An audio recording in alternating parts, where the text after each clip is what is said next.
अपनी बेटी के साथ बलात्कार करने वाले बदमाश को दंडित करने के लिए आदमी ने उसे एक महिला में बदलने और फिर उसके साथ बलात्कार करने का फैसला किया। सबसे पहले उसने चुभने वाले लोसेहू को मुंडवा दिया, फिर उसे बेहोश करने के लिए दवाओं का इस्तेमाल किया और फिर मस्तिष्क कैंसर वाले अंडकोश को काट दिया। जब माइक उठा तो उसने अपने निचले शरीर में हल्का दर्द महसूस किया और डॉक्टर से पूछा कि रॉबर्ट ने उसके साथ क्या किया है। लेकिन यह तो बस शुरुआत थी। रॉबर्ट ने माइक को बताया कि सेक्स चेंज ऑपरेशन बहुत सफल रहा, लेकिन अपने निचले शरीर को सूजन से बचाने के लिए उसे हर दिन लिवर ट्रांसप्लांटेशन के लिए एक एक्सपेंडर का इस्तेमाल करने की जरूरत थी। सबसे पहले उसने सबसे पतले का इस्तेमाल किया और फिर सबसे मोटे में बदल दिया। माइक ने जीवित रहने की अपनी सहज प्रवृत्ति से इसे स्वीकार कर लिया। 3 महीने बाद परीक्षा के परिणामों से पता चला कि माइक की रिकवरी बहुत अच्छी थी। उसने सोचा कि यह खत्म हो गया है और उसने चुपचाप रॉबर्ट से पूछा कि वह कब जा सकता है। माइक रोना चाहता था, लेकिन उसके आंसू नहीं थे। फिर रॉबर्ट ने उसे अपनी असली पहचान बताई। वह उस लड़की का पिता था जिसका उसने बलात्कार किया। माइक ने जल्दी से रॉबर्ट से दया की भीख मांगी। आखिरकार उसने पहले ही छोटे माइक की कीमत चुका दी थी, लेकिन एक पिता के रूप में रॉबर्ट उस बदमाश को कैसे माफ कर सकता था जिसने उसकी बेटी का बलात्कार किया। लेकिन उसका इरादा माइक की जान लेने का नहीं था, बल्कि उसे पूरी तरह से एक महिला बनाने का था। इस खुरदरी त्वचा का सामना करते हुए रॉबर्ट, जो चिकित्सा में अत्यधिक कुशल था, ने आनुवंशिक संशोधन प्रयोग शुरू किए। उन्होंने सुअर की कोशिकाओं को निकाला और एक नए प्रकार की कृत्रिम त्वचा विकसित की। कई फिटिंग प्रयोगों के बाद उन्होंने आखिरकार माइक के शरीर में कृत्रिम त्वचा को सफलतापूर्वक प्रत्यारोपित किया। यह कृत्रिम त्वचा एक वास्तविक व्यक्ति की तरह नाजुक और चिकनी होने के अलावा 1000 डिग्री तक जलने का भी विरोध कर सकती है और इसमें एक महिला के शरीर की खुशबू है। त्वचा की समस्या को सफलतापूर्वक हल करने के बाद रॉबर्ट ने माइक को हर दिन टाइट शेपिंग कपड़े पहनने के लिए भी कहा, ताकि उसका शरीर एक महिला के शरीर के करीब हो सके। अपमानित माइक के मन में भागने का विचार आया।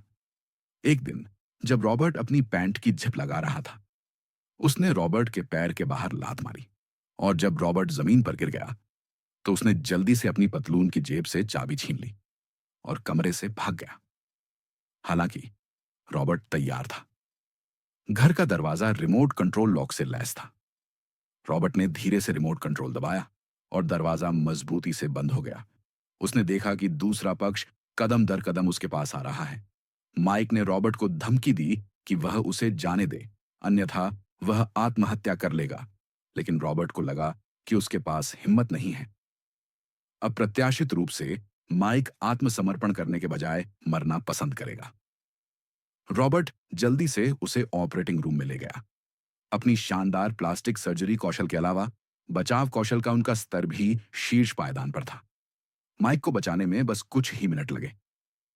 2 महीने बाद रॉबर्ट ने माइक के लिए चेहरे का रक्षक उतार दिया। अपनी उत्कृष्ट कृति को देखते हुए वह यह कहे बिना नहीं रह सका कि उसके सामने खड़ा आदमी महिला से भी अधिक सुंदर था। उसने माइक का नाम नामी रखा और समय समय पर उसे कुछ फूलों वाली पोशाकें भेजा करता था। लेकिन माइक रॉबर्ट के प्रति अपने असंतोष और घृणा को बाहर निकालने के लिए पोशाकों को फाड़ देता था। यह विचार करते हुए कि वह हर समय माइक पर नजर नहीं रख सकता था, रॉबर्ट ने एक पुरानी नानी को बुलाया जिस पर उसे भरोसा था और नानी से हर दिन माइक के भोजन में विशिष्ट दवाएं मिलाने के लिए कहा।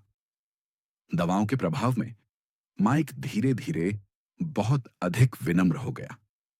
उसने अब रॉबर्ट द्वारा भेजे गए सौंदर्य प्रसाधनों को अस्वीकार नहीं किया। यह देखकर कि माइक का प्रदर्शन बेहतर होता जा रहा था, रॉबर्ट ने उसके लिए इनाम के तौर पर एक टीवी लगाया। ऊब चुके माइक ने कपड़े टांगना सीखना शुरू कर दिया। 3 महीने बाद रॉबर्ट ने माइक के शरीर की फिर से जांच की और पाया कि उसकी त्वचा न केवल नाजुक और मुलायम थी, बल्कि उसके शरीर की संरचना भी एक महिला की तरह ही थी। रॉबर्ट बहुत उत्साहित था। तब से हर दिन घर लौटने पर वह सबसे पहले माइक को निगरानी के माध्यम से निहारता था, लेकिन उसे स्क्रीन के माध्यम से देखना बहुत उबाऊ था। इसलिए वह माइक के कमरे में भाग गया। अप्रत्याशित रूप से माइक ने एक महिला के शरीर को पूरी तरह से स्वीकार कर लिया था और रॉबर्ट से कहा कि वह अब से उसे नामी कहे और उसके साथ एक खुशहाल जीवन जीने की उम्मीद करे। नामी की सांस रॉबर्ट के चेहरे पर लगी और उसे पूरे शरीर में गर्मी महसूस हुई, लेकिन आखिरी समझदारी के साथ उसने फिर भी खुद को कमरे से बाहर जाने के लिए मजबूर किया। उस दिन नानी का बेटा ज्याओहू उसे खोजने आया था। उसने यह कहकर दरवाजा खोला कि उसे अपनी मां की याद आ रही है, लेकिन जल्द ही टीवी ने ज्याओहू के अपराध की खबर प्रसारित की। नानी को एहसास हुआ कि उसका बेटा वांछित होने से बचने के लिए आया है, इसलिए उसने उसे बाहर निकालने की योजना बनाई। अप्रत्याशित रूप से ज्याओहू ने गलती से नामी के अस्तित्व को खोज लिया। उसके सुंदर रूप और सुंदर चेहरे ने तुरंत उसकी जलती हुई इच्छा को जगा दिया। नानी ने उसके विचारों को समझ लिया और उसे चेतावनी देने के लिए अपनी बंदूक उठाई, लेकिन जब वह ध्यान नहीं दे रहा था